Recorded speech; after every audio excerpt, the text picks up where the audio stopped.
Good evening. It's after dinner, I understand, not the best time maybe, but and Karmayoga topic. But if you like, we can make half of it interactive session. It would be very interesting because the topic is profound, and we got very good background from Shraddhalu, the vision how a higher consciousness is to manifest through our physical being and through our vital and mental, how layers upon layers, truths upon truths are manifested. The topic is truly profound and very difficult to comprehend. We are so used to separation of matter and spirit. We are so used to this division on what we do in the world and what we do within ourselves. These two worlds do not come together, it seems. They are all very difficult to bring them together, as you know. The whole methodology was developed to go within. How do we go within? We become totally inactive. We become passive. We close our eyes. We stop moving. We train our body to become, to handle the same position, the same asana for 4 or more hours. Why? Because we need to concentrate. We need to go deep within. How would we go deep within if we are active without? We can't. So what we did, we developed this methodology to dive within, to become perceptive of our inner consciousness, our layers upon layers of those mentioned by Shraddhalu, vital, subliminal vital, mental, realms of mental, there are many of them, and beyond intuitive mind and beyond the overmind and the supermind with its levels, and even beyond the transcendental Satchitananda. How would we come to that level of our consciousness if we are active without? And what is preventing us from connecting to the inner consciousness? The issue is profound and very ancient. It starts from the Veda. Veda itself deals with the sacrifice. By the way, everything what Shraddhalu was describing today, I would refer to the sacrifice. It's exactly what is to happen. We have to bring that intuitive flow, that vision of the gods, that action of Indra into our mentality, into our vitality, and even into the physical realm. And it will act upon us and upon the world because we are all interacted. We are all interconnected, as you know. Now, Sri Aurobindo defines this in a very interesting way. He says that the task was so difficult of Vedic rishis to transform the earthly life, the outer life, that they couldn't really realize that ideal. It is due to the failure of Vedic rishis, says Sri Aurobindo in his direct language, that we have this separation on the Western and Eastern paradigm. That's why Advaita dominated in India, in the East, the Advaitic thinking, the Advaitic approach to consciousness. It's better to reach to the highest rather than to stay without and to go nowhere. And there is another part of it which dominated in the West. It is occultism, the development of alchemists, and finally sciences, and more what we call the materialistic paradigm. Sri Aurobindo addresses this issue in The Life Divine in these 2 chapters at the beginning, the denial of the ascetics and materialist. And there is a big issue, how to bring them together, back together. How to come back to the Vedic age, where the Vedic rishis could do it, could dare to bring the higher consciousness into our material life. I think this is the fundamental issue, the fundamental problem, and is the only problem we are dealing with. And why is that so difficult? In the Gita, by the way, I brought Gita, I will take it. Shri Krishna says that he revealed this knowledge of Karma Yoga. Now, did you notice that you will not meet this Karma Yoga anywhere in any other traditions, only in the Gita? And everybody refers to this Karma Yoga, this strange secret Karma Yoga, which Shri Krishna mentions that from the beginning of time, he revealed this knowledge, secret knowledge, great knowledge to Ikshvaku, to the Lord or the king of the solar dynasty, first to Vivasvat to Ikshvaku to Manu. And that knowledge in time was lost. And now he reveals this knowledge back to Arjuna because he is his bhakta. It's quite interesting. Because he loves him, then he can reveal that secret knowledge of Karma Yoga. What is this Karma Yoga about? How can we do Karma Yoga? That means to be active and perceptive at the same time. It's a very difficult task. Pavitra asks the same question to Sri Aurobindo. He says, when I meditate, everything goes well. But the moment I start thinking or doing something, I lose that connection. What should I do? How would I proceed? How would I keep the connection while doing? And Sri Aurobindo says, you have to go slow.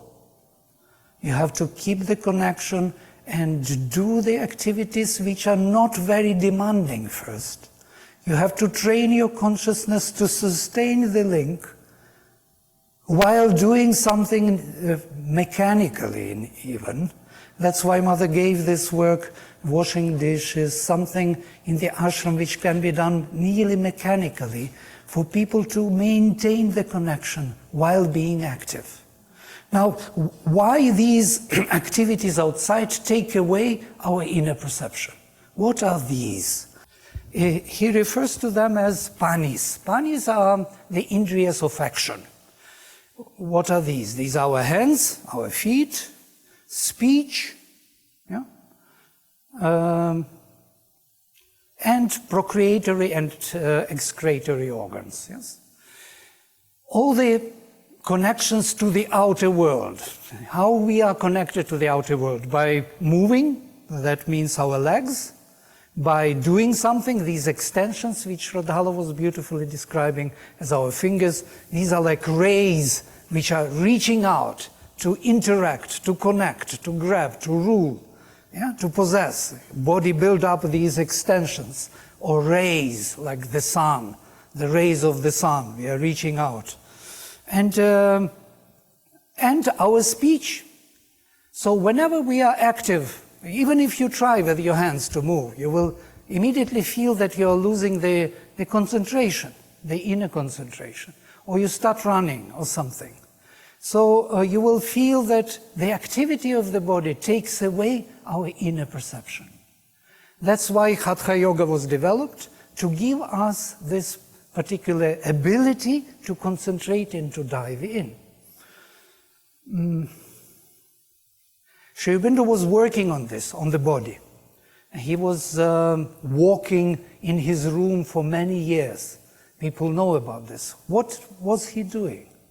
I think he was trying to bring this force into the indriyas of action, into the legs. That's why now we can walk and meditate. I think so, at least. I believe so. That somebody broke the pattern and brought the light into the possibility of walking meditation or doing something with the hand, not very sophisticated. Anything sophisticated takes away this concentration. In the Vedas, Rishi exclaims when he says, when the dawn comes, may the panis sleep, because they will snatch They will steal the light of the dawn and store it into the subconscious cave. They are stealing our inner treasures, our intuitive flashes. All that golden rain which is falling from heaven is stolen by these panis, by the indriyas of action, and stored into the subconscious cave. This is the secret of the Veda, which we have to discover that subconscious cave and free those treasures, become the possessors of those our hidden treasures in the darkness. You see, I'm kind of starting from far away for this simple topic, as it seems simple, Karma Yoga. Mother says differently about it. Her last message to Aurovilians was, and I will read to you, the last message, 27 March 1973. Auroville is created to realize the ideal of Sri Aurobindo, who taught us the Karma Yoga. Auroville is for those who want to do yoga of work. To live in Auroville means to do the yoga of work. So all Aurovillians must take up a work and do it as yoga. This is Karma Yoga. To take up a work and do it as yoga. Activity has to become a means for self-discovery, not an obstacle, not that problem of perceptive and active. We can be either perceptive, then we become inactive, or active, but we can't be both for some reason. In Savitri, when Satyavan meets for the first time Savitri, you remember what he says? I lived in the ray but faced not to the sun. I looked upon the world and missed the self. And when I found the self, I lost the world. Either or, not two together. Can't be done so easily. My other selves I lost, and the body of God, the link of the finite with the infinite, the bridge between the appearance and the truth is not there, that bridge. The mystic aim for which the world was made, the human sense of immortality. But now, the gold link comes to me with thy feet. And his gold sun has shone on me from thy face. She is the representative of that psychic quality which unites the para and apara prakriti. There is a new possibility of bringing that intuitive mind into our midst and make it active here and proactive, creative in this world, and even beyond the intuitive mind. I like that it happened to be consequential, because Shraddhalu actually laid out the whole problem in his way, how these things can be connected, the inner worlds and outer worlds, that they are actually one world. Only we didn't see it yet. We always thought that they are two different worlds, the outer and the inner.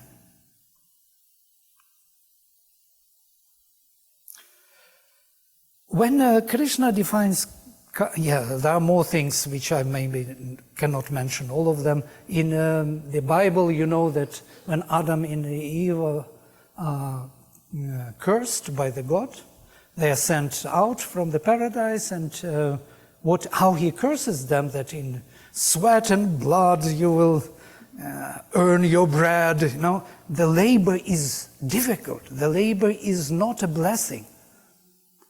But not in the system of the Gita, not in the system of Sri Aurobindo's vision. Mother even mentions this somewhere, even I want to quote, she has this phrase which is,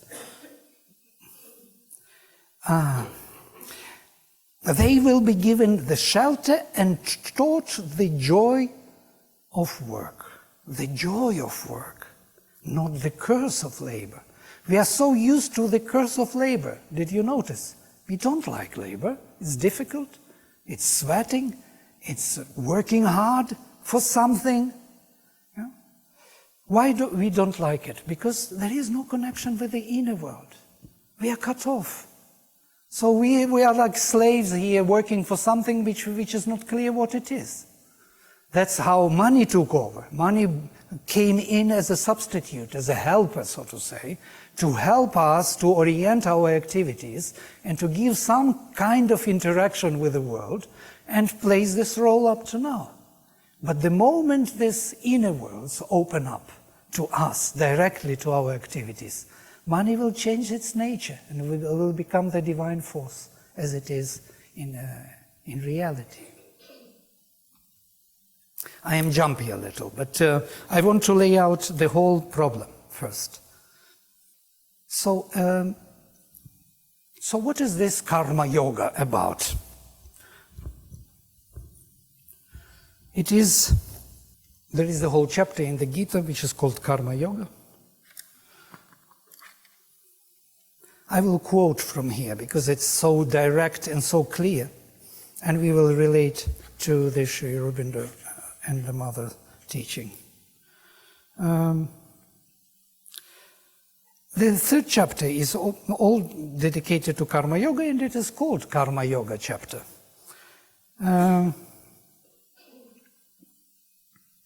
First of all, na karmanam anarabhan naishkarmyam purushošnute nacha sanyasanad eva siddhim samadhi gacchati. No, you cannot arrive at not working, being not active, through doing nothing. It's quite interesting, yes? You cannot arrive at the state where you don't need to do anything by doing nothing. You must do something for it. You have to arrive to till the state of naishkarmyam. Naishkarmyam, where you don't have anything to do. That means you realized yourself. That means the flow of that intuitive mind goes straight into the being. There is nothing for you to attempt, nothing for you to labor for. Nahi kaschit kshanamapi jato tishtati akarma krit. And the one who is born in this body cannot but always be active. There is no state of inactivity in this Prakriti. Prakriti is always active. Even if you are sitting, sleeping, meditating, going deep within, you will be active. This is activity of Prakriti, of her gunas. Whether they are tamasic, rajasic, or sattvic, or some combination of them, you cannot escape it. You cannot get out of it. So nobody here can do nothing. So if somebody claims that he can do something without doing it, as Shankaracharya was going around preaching about non-doing or sannyasa, Sri Aurobindo jokes about it. He was the most active in his preaching of this non-doing approach. So basically, we cannot escape the action of Prakriti. And these are important issues for all of those who are following the ideals of Sri Aurobindo and the Mother, and especially in Auroville. Karmendriya nisamyamya aste manasa smaran indriyarthan vimurhatma mithyachara sauchyate. But the one who is suppressing karmendriyas, these very karmendriyas, the indriyas of action about which I was speaking, with his mind, sitting, thinking in his mind about things, attaching himself, enjoying life in the mind, following the the object of sense with his senses in a subtle way, mithyachara sauchyate. He is called mithyachara, the one who follows yoga in vain. There is no result for him. We can enjoy the world inside. And this is the biggest problem for all Aurovilians and Ashramites, and myself, I know, because we can shift our enjoyment. We don't need to enjoy it outwardly. We will shift, and inwardly I can have the whole world there. All those people who go to the caves, they have the same problem. Why they sit in the caves for so long? Yeah? Like 9 years, Bodhidharma was sitting there just to watch. To do what? To separate himself from this enjoyment of indriyas in the mind. But the one,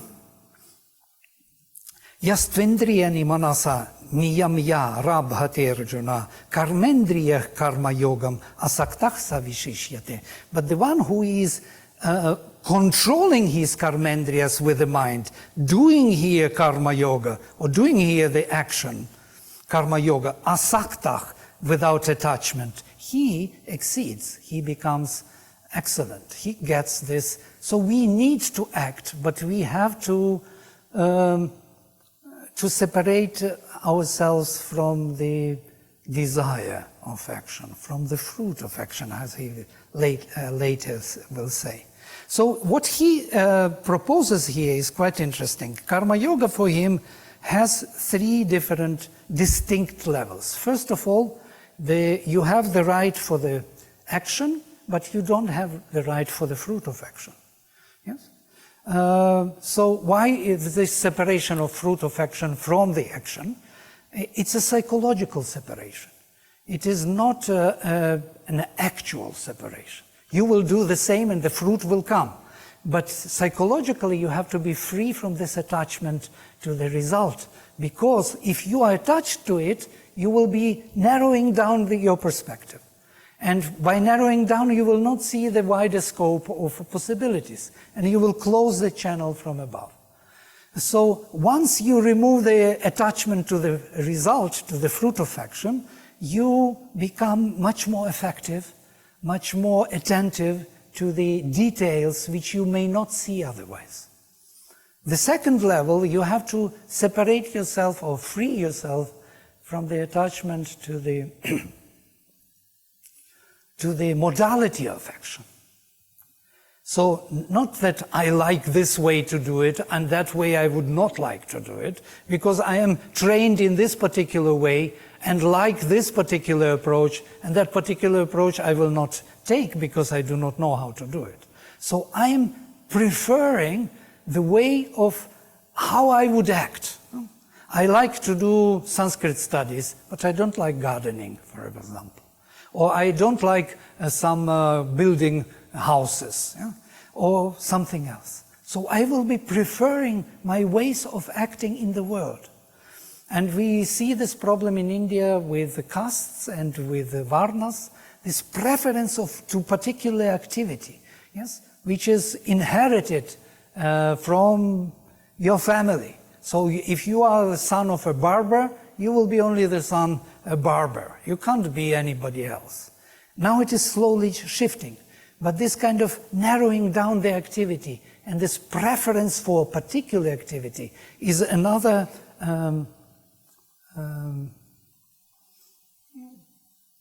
bondage which we have in this world. Yeah? So there is first our result-oriented desire-creating or desire-motivating activity. We are motivated always by desire because we have a fruit of action in front of us. We need to realize something. So it bursts the desire in us. Once that is removed, for the action you have right, but you're not for its fruit, you have another problem. The problem of how to do the things. You like to do this way, not that way.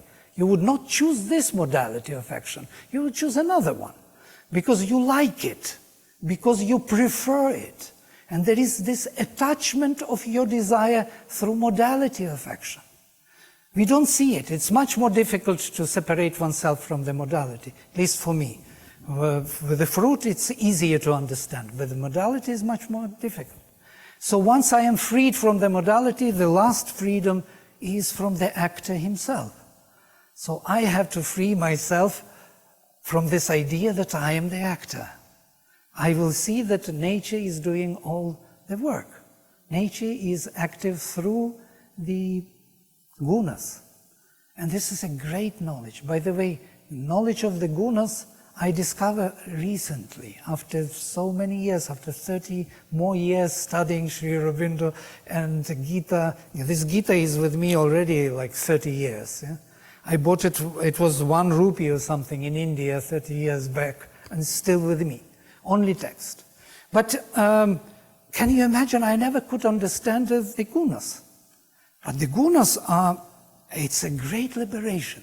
Nature acts, look how he shows us. Nature acts through states of consciousness, not through particular activities.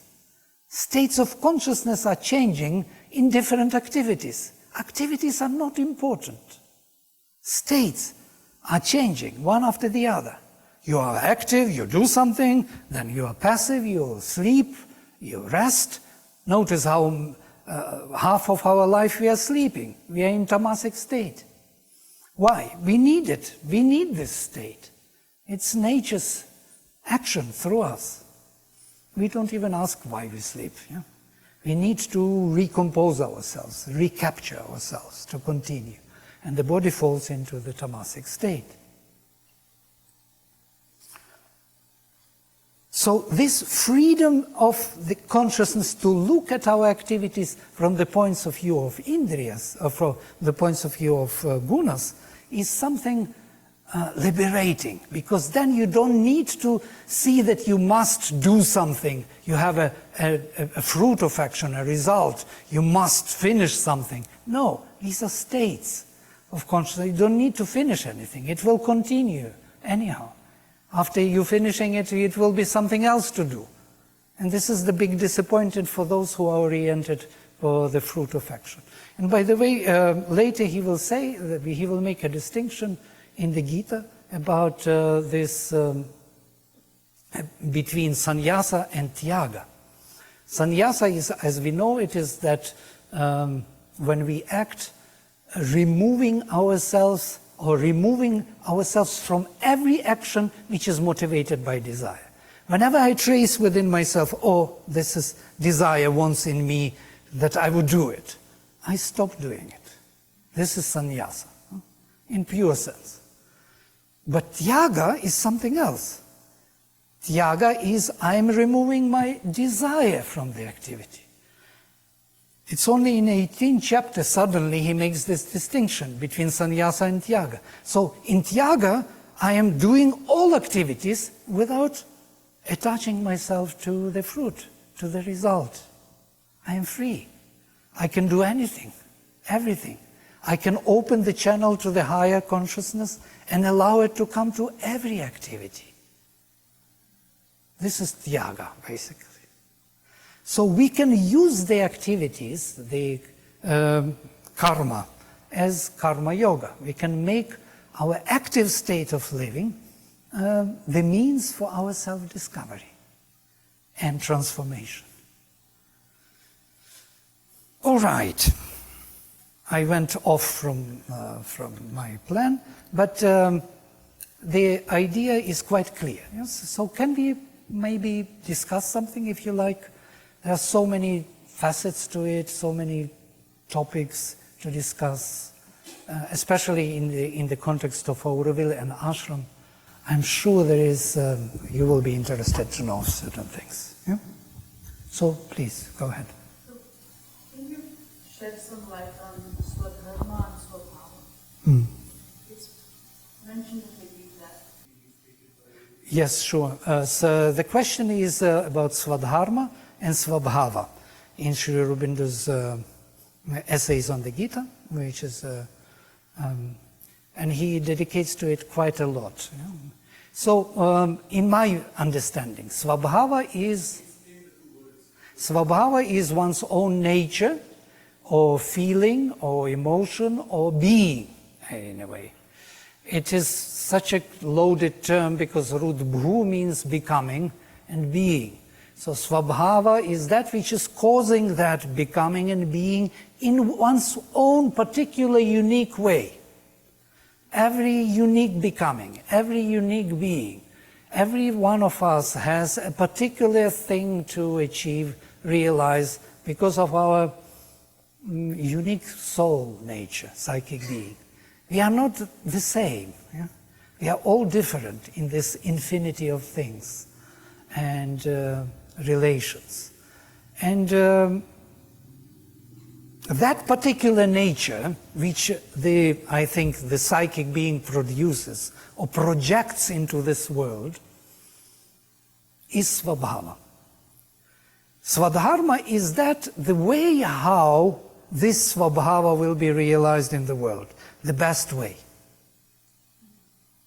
That which supports that becoming of yours, unique becoming, in a most efficient way. You have your own particular swadharma, your particular way of being, yeah? Which is most conducive for your self-development and satisfaction and realization. When we had discussions in Singapore with a group of businessmen, young businessmen, I remember they all speak what they have to do, how they have to realize their projects and so on. But I asked them, how could you define success for yourself? What is success? Is it something like you succeeded in what you planned to do? Or maybe it is something you succeeded in realizing yourself in what you do. Because you may be very successful in your activities, but totally lose yourself. And I ask, how many people you see among yourself, these businessmen, who are happy, who really realize themselves through activities? Are they happy? That's not the topic. The happiness is coming through money, through possibilities of others. So they earn money and then they substitute their self-development with other kind of activity which money gives. Yeah? They think that is the realization. They lost the biggest amount of activity, not connecting to their higher self, not connecting to their innermost self through activities, and now they want to compensate for it. And they are very, very unhappy. Unhappy, deeply unhappy, not unhappy outwardly. Outwardly they are totally okay. Everybody can envy them and say they live very good life. But inwardly, there's something going on. They are looking for real connection to the real life. We all do this. We all look for it. Is it not so? We all are dissatisfied. Why? Because we didn't make that connection, which Sratala was mentioning. It is not flowing through us. It is not coming to us. It is not filling us. It's our purpose to fill this world with the presence of the Spirit, the sacrifice. We have to open to the higher realms of our universal consciousness and bring those forces down. Then only we are more or less satisfied. Sure. Why not? You can enjoy interaction with people, marketing. It doesn't matter what you do.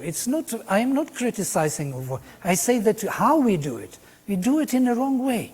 You may do some absolutely normal activities, marketing, business, whatever, building, learning, studies, but how you do it. Is it really bringing you that connection? Is it really giving you that self-satisfaction, that you feel that you're growing in consciousness? If it does, you are in your place. It doesn't matter what you do, it matters how you do it. And this is Karmayoga, the beautiful part of it that, truly speaking, Mother wanted us to do all activities. The whole city had to be built. But what she wanted us to do these activities as yoga. Not as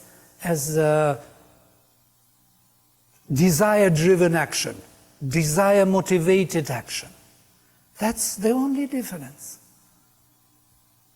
Does it make sense? Can we shift away from desire-motivated action? Yeah? Don't you feel the word self-satisfaction is a poor term? Yes, our terms, the words are very poor in every way. Yes, I agree totally. Self-satisfaction, not a good word. What would you suggest? What other word? Self-realization. Every word self, which we have in English with self, is selfish. So it won't be sounding good.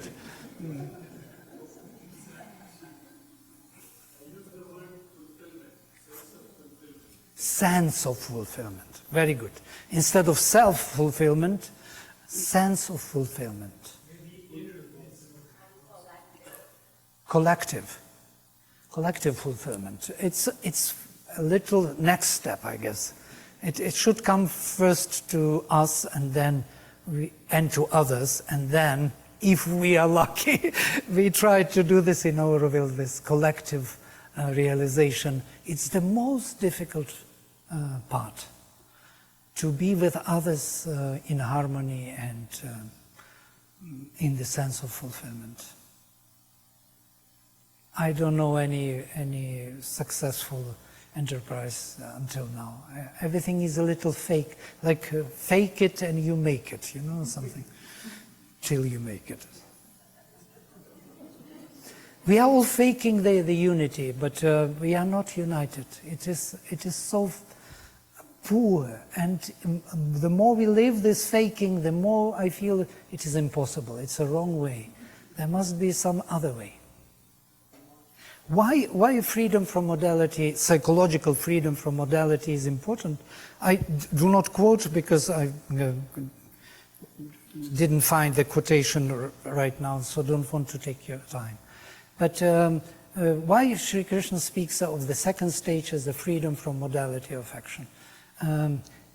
Let us imagine for a second, yeah? You know one way of doing things very well. You're a builder, you make a cement or something.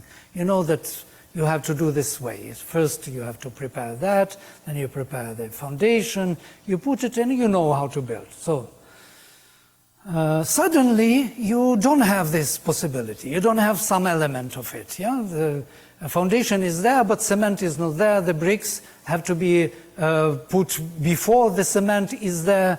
So you refuse. You say, no, I would not do it. Nobody does it. It's not the way. It's not efficient. Efficiency, another problem. You know, we are stuck to certain kind of efficiency because we want a particular result to be done fast and efficient and good. And this is not a bad thing. I'm not speaking that it is bad. I'm saying that not freedom, that attachment to a particular efficiency, particular way of doing, is making me narrow and blind and not open to new possibilities. I could have discovered something else. I could have discovered another way of doing things, but I'm closing it down immediately. And I'm speaking about psychological freedom, not about factual thing. What you do, you must do. With physical, you have to be very regular, very precise in time, in space. It is material. Material requires precision, yes, and planning, and everything is there. The problem is not that. The problem is you. Where are you in all that? Are you open to this flood from above when you do it? No, you are not. Close down totally. You do it, and then you hope to go somewhere to Matrimandir to meditate. At the end of the day, maybe it will open up. But this is not the ideal of Karma Yoga. You have to find that connection while doing it. It's a profound ideal. If we could really dare to do it even, our life would change. Everything. There is nothing here minute or insignificant from the point of view of consciousness. Everything can be filled and charged with this light of consciousness. Everything. All our activities. There are no good or bad activities. Absolutely. Absolutely. It is blocking exactly that flood, because it may be that what is coming bringing completely new solution, and we can't see it. We are not open to it. We are not exploring it. We do not have time for it. We don't want to risk our activities. We may spoil material, we may spoil relations, there will be no result. We are all result-oriented. I'm speaking again about psychological freedom, not about factual, actual working in matter. It requires discipline, plan, rigorous procedure, and so on and so forth. That has to be followed. But psychologically, I have to be open. I have to be open to new possibilities, new ways of doing things. And then I will see elements which I never saw. And introducing them into work in that moment of time will have the greatest effect, not only for the outer realization, but for the inner realization of myself. So I make the work, the activity, the means for my own growth and self-discovery, instead of thinking that I have to do this for the material realization, that I am a servant of material result. No, material is the tool for me to discover myself. Can I reverse that? This is what Sri Krishna says, Sarvam karma khilam partha jnane parisamapyate. All activities, all, without remainder, akhilam, jnane parisamapyate, is resulting in the self-realization, in knowledge realization. It ends up in our experience. We live for this purpose. Our activities are necessary for us to discover that connection and to bring that force into the play. That's it. The rest is irrelevant from this point of view.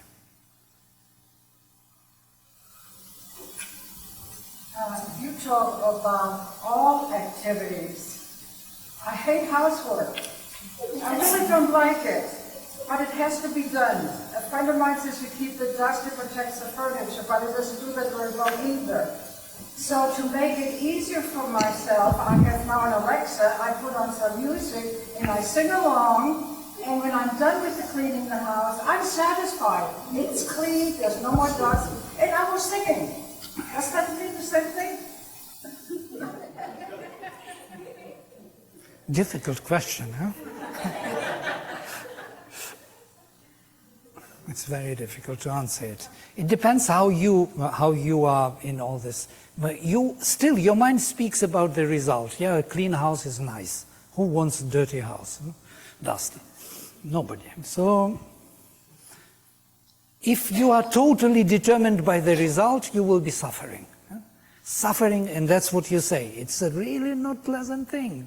Yeah, because I have to clean fast, 2 hours I have, people will come, it's no good. So much work for nothing, for something, for the result.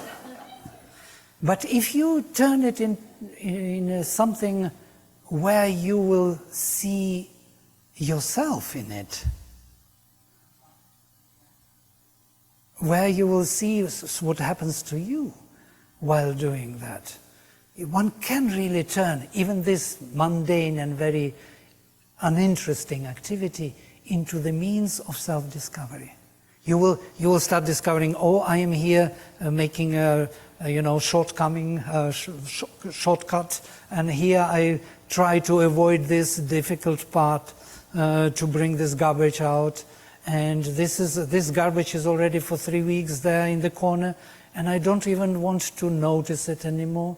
So, and then slowly you start seeing yourself being engaged in a different way with yourself. Activity is only mirroring you, what is happening to you.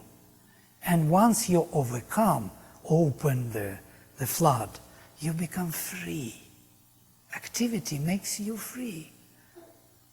I know it sounds, you gave me a difficult example, but it is not impossible. Yes, you know what I mean because you've been to that state. You know that it can be very fulfilling and very rewarding.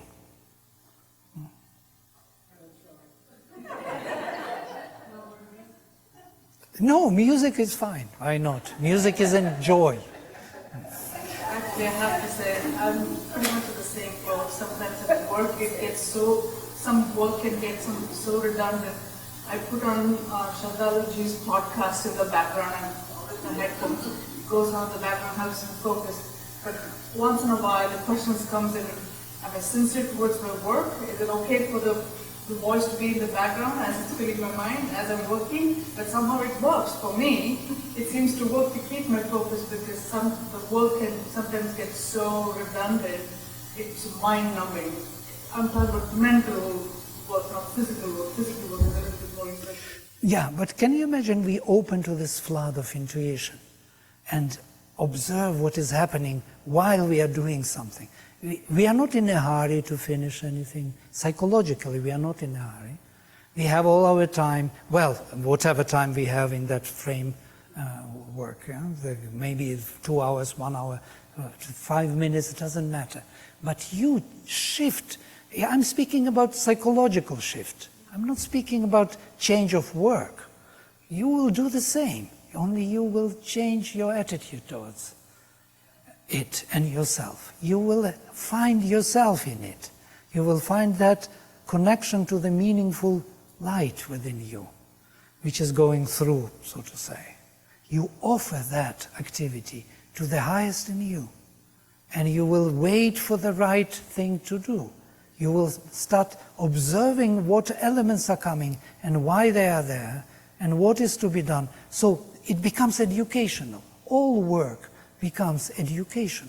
That's what Mother wanted with our will, that we will do all activities as educational activities, because we will learn about ourselves. It's not much of course, work is necessary. The results, the food, the shelter, everything is necessary. But it will be a result of some conscious activity which will help you to discover yourself. So if we can, how to unite these two, Advaita and materialism, how to unite either spirit or matter, how to bring them together. Do you have any other proposal? How about the joy and delight of the work? Yes. And then joy and delight comes. Joy and delight cannot be generated by imagination. I cannot just imagine, oh yeah, I'm not joyfully doing the work. It was so joyful, so wonderful. Yeah? And we do this. We are such hypocrites in our bit. We do this all the time. We pretend to enjoy what we do. I'm speaking about real change, where joy comes by itself, because I opened up the consciousness to the activity. I am not myself there with my ego and my desire-driven activity. I am not motivated by desire. You know what desire does. It gives us a fruit, a result, and says, you make this result in these 2 hours. That's it. Okay. Nothing exists, only this. And I go for it. I become like this. Huh? I don't see anything anymore. I am becoming rude to others, rude to myself, hating others, getting my result, and at the end, I'm dissatisfied. Why? Because I expected that the result would give me everything, and it didn't give me nothing. This is true. And that's why Sri Aurobindo says that Rajasic activity, Rajasic action, result-oriented, does not give satisfaction, only suffering, dukkha. Why? And he explains why. Because we expected from it to have something real, and it wasn't. We expect, our soul wants it. We want that connection, and we never tried to do it. Isn't this what is called Nishkama Karma? What you're saying in Sanskrit is known as Nishkama Karma, is that? Nishkama karma is another nice word, which means karma without desire, not motivated by desire. Kartavyam karma, Sri Aurobindo uses, the work which is to be done without you being motivated by. But imagine for 1 second that we are so driven by desire, by the result of action, that we can't even imagine, how can I do anything if there is no fruit or result? Why should I do it? I don't have desire. How can I do? Where is other motivator? Do we have any other motivator? Appreciation, yeah, it's another type of, it's another hook for the same fruit. You have a fruit in the form of appreciation. Because it's all related to your satisfaction, to your satisfaction of your desire. So, let us imagine for a second, do we have any other motivator? Can there be other motivator, other engine, which will be driving us? Not the desire. Kartavyam karma. That's why Sri Aurobindo says Kartavyam karma, because the karma which is to be done. What does it mean? Again, there is something which can be again a hook. Yeah? Kartavyam karma, it can be dogma, it can be ideology, propaganda, yeah? Something. But he means deeper. Kartavyam karma, it is the action which must be fulfilled, realized. The world requires it. Yeah? So you selflessly do the work. Why? Because you don't want the work to determine you in the negative sense, cut you off from your inner self. You want the work to be the means for you to discover yourself. That's why you can do selfless work. As a duty is one way of speaking about it, which is wonderful, and Sri Aurobindo was never against duty, but of course he was saying that it became very mental and very rational, restricted. Duty can become, quite a burden. It's your duty. What about changing duty? Huh? The duty, and what about changing duty to responsibility? Gratitude, yeah. Duty is imposed on you. Yes, gratitude is a beautiful word, and it brings immediately the psychic gratitude. You can be grateful to the divine for being present while you are active. There's gratitude in the activity. Maybe this will be partially the solution for your question, how to clean the house. And I'll make it holistic. Another word, holistic. You see, we are exploring some realms which were never explored, truly speaking. We do not know how to remain connected with the higher and to be active outside. We do not know. We never tried. It's a learning experience. We have to try and to discover it. Yeah. Do you know the quote, all work done for the divine is equally divine? All work done for the ego. I don't remember. So instead of looking at you as a problem, you shift that into learning to love whatever you feel. Yes, this is what it is, the blessing. The work as a blessing rather than a curse. This curse of labor, which we are imposed from Adam and Eve's story, as I would say like this, not from the Bible. This curse of labor is real. We are all afraid to work. We are all afraid to engage with the world because we feel that we cut ourselves off from our inner self. That's why. We do not like labor because of that. We want rest. Why do we want rest? Because there is some hope of reconnecting with yourself, some hope of finding yourself. But the work can be a blessing. And this is the way, Karmayoga. There is no other way. I don't see any other possibility. If you have something else to offer, please. Some other way of doing it to connect outer and inner. There is Jnana Yoga, of course, and Shraddhala represents that vision of how to connect, but he gives the picture. You will have to do it. The picture, if you can keep that vision and engage with activity, open up to your inner self and allow that energy to reach out, then the activity will become a blessing for you. You will be constantly learning something about yourself and the world and the divine. Can you imagine all the activities learning something about the divine? What a blessing.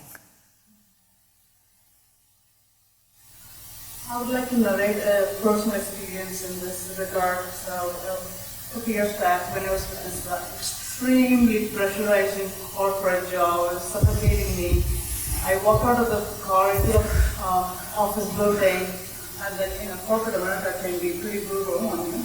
So I walked into the building, and then I know it was Sri Krishna's voice saying to me, "I will show you your Vrindavan."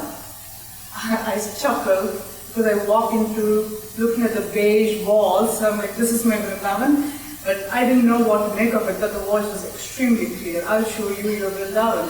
And then I sit at my desk, I look at the computer, I'm like, oh my God, another day of brutality. So I start on my project, and then here comes this extremely pressurizing project that I needed to work on. And every keystroke felt liberating.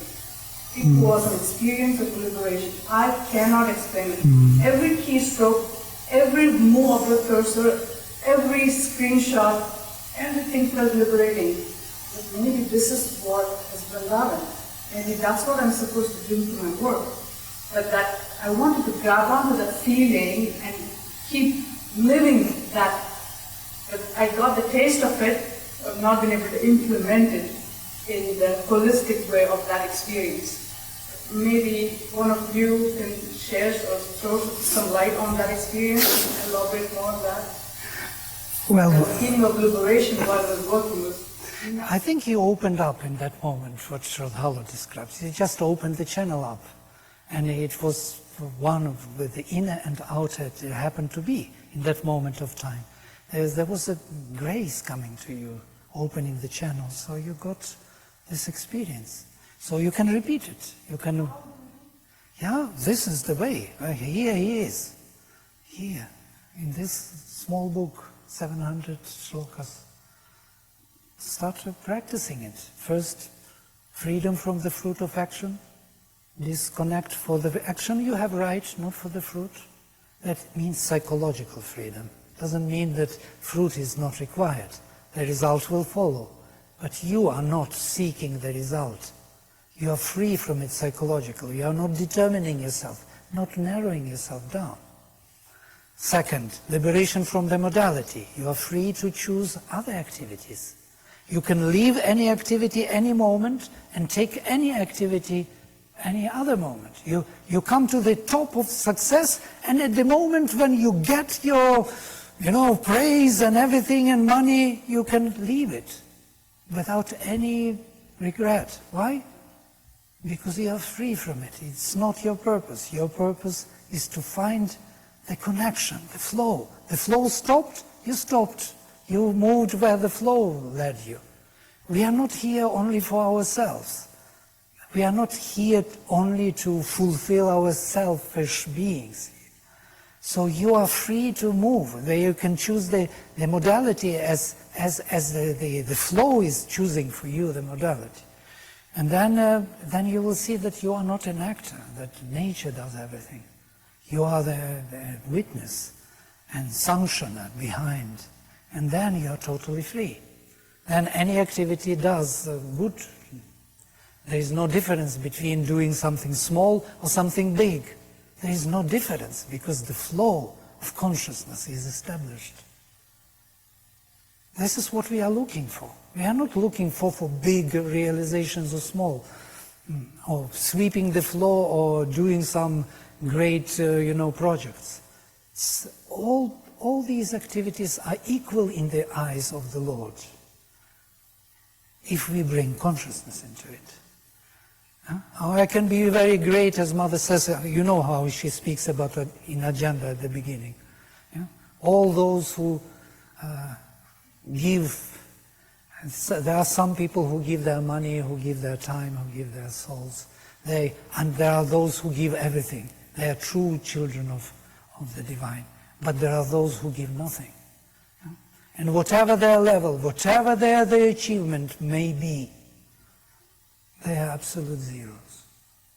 So, and I believe so.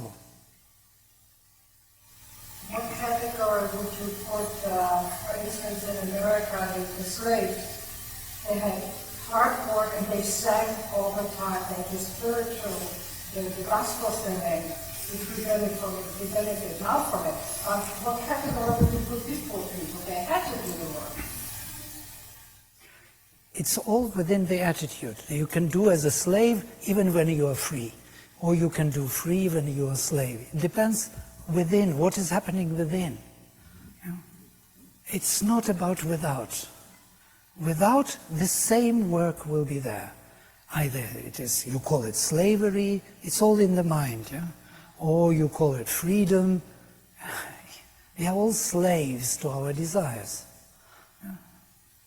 If you are a slave to your desire, there's no difference being slave on plantations or being slave in your free home. This is Tyaga. Instead of disconnect from the activity which is motivated by desire or liking and disliking, you disconnect liking and disliking from activity and leave activity. What happens then? Then you open to the channel, and the consciousness can reach out to the activity and connect with it. This is just removing this fruit of action and removing the preference for liking and disliking. The modality opens up to that inner self in you. Thank you for sharing your thoughts. It's very valuable. These discussions we have in Auroville very often. It's always interesting to discuss what people think about it, and to bring all the difficulties and impossibilities of this path, because we learn from it. We have to see what it means for us, whether it is really doable, whether it is really the path. And I think it is. We have to explore this possibility. Otherwise we are wasting our lifetime, wasting for something which does not belong to us even. We are used by nature. Nature is using us as instruments. We think we are doing something meaningful, but not. Nature is doing through us and by us. And then when we come to the end of our life, we see that we achieved nothing, really. Everything what we achieved will be left for nature. Nature did it, nature took it, that's it.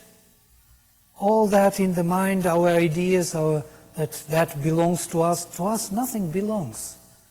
Ishavasyamidam sarvam. All this is for habitation by the Lord. Tena tyaktena bhunjitha. Therefore enjoy yourself with all this as Lord is enjoying. Being free from it. Tena tyaktena. Being freed from it, you enjoy yourself with all this. It is all already yours. Ma gridha kasyas vidhanam. Don't grab, don't grasp, don't put into your pocket, thinking that now I have it. This world is not havable. You cannot have it. It is already yours. You just don't know it. You think it is not yours, that's why you grab it. And then the second line, Kurvan neveha karmani, jijivishet shatam samaha. And doing here verily works. This is important. Doing here works. Jijivishet, one should wish to live full cycle of life. not living before, not, and why he says so, because once you are the Lord, once you are free from the object of enjoyment and you can enjoy the whole world as the Lord does, then you are Isha, not Anisha, who is the one who is attached and thinks that he possesses something. He is not the Isha. Once you are freed, then you may think, I should leave, why should I stay? I am free. Yeah? It's like liberation, like mukti. Staying here working like mother, it's difficult. Yeah? There's Jivan Mukta and Ishvara Koti and Jivan Koti, concept of the Ramakrishna, as you remember. There are souls which are seeking liberation to get out of manifestation, and there are souls who are seeking to come back and to work for the divine, and they are very rare. So, kurvan neveha karmani jijivishet shatam samaha evam tvai nanyat hetosti na karma lipyatenare. Only thus, and not otherwise, karma does not stick to man. If you, liberated spirit, here, free from attachment as the Lord, do the work. If you do the work free, then, and not otherwise, karma does not make consequences for you. You are free. You can do anything and everything. So this is the vision of Karma Yoga. And of course, Isha is one of those great scriptures which Rabindra referred to and created his life divine, on the basis of which, at least at the beginning. Okay, thank you for today, for this sharing, and let us then finish with a minute of silence.